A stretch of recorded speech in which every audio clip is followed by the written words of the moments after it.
India में opportunities और employment दोनों की ही कोई भी कमी नहीं है, लेकिन फिर भी आज इंडियन यूथ एम्प्लॉयमेंट को लेके ही सबसे ज्यादा परेशान है। ये जॉब मिल क्यों नहीं पा रही है आखिर?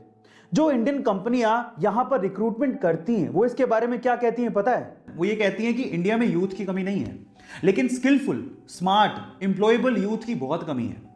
और जो यूथ स्किलफुल है और स्मार्ट है उसके लिए जॉब की कोई कमी नहीं है। अब इसको थोड़ा मैं स्टोरी के थ्रू समझाने की कोशिश करता हूं, ध्यान से समझिएगा जिससे आपको ज्यादा समझ में आएगा। एक बार दो दोस्त थे, एक का नाम था सतीश, दूसरे का नाम था महेश। दोनों ने स्कूलिंग, कॉलेज सब साथ में पूरा किया। मजे की बात यह थी कि उनकी सेम ही कंपनी में जॉब लग गई। दोनों ने बहुत हार्डवर्क किया पूरे साल भर। साल भर बाद उनका प्रमोशन होना था। तो जिस दिन प्रमोशन था उस दिन बॉस आए।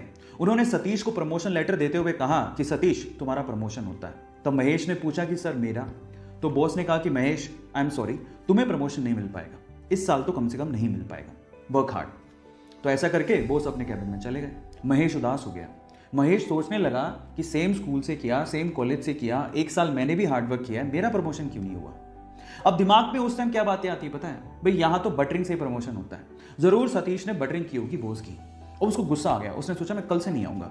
वो बॉस के कैबिन में गया और बॉस को बोलता है कि बॉस अब मैं कल से तो नहीं आऊंगा, आई एम सो सॉरी। तो बॉस ने कहा कि क्यों नहीं आओगे?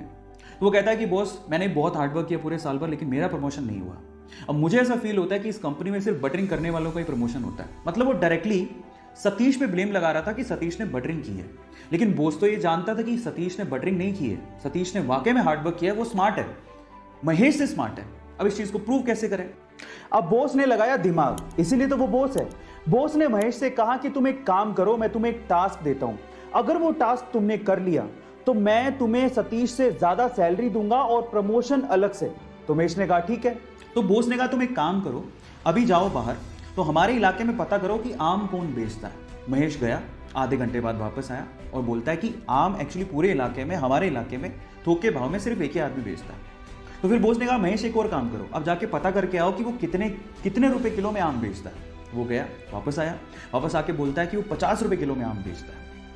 अब बॉस ने क्या कहा, महेश मैं सेम चीज अब मैं सतीश से करवाता हूं, तुम ध्यान से देखना।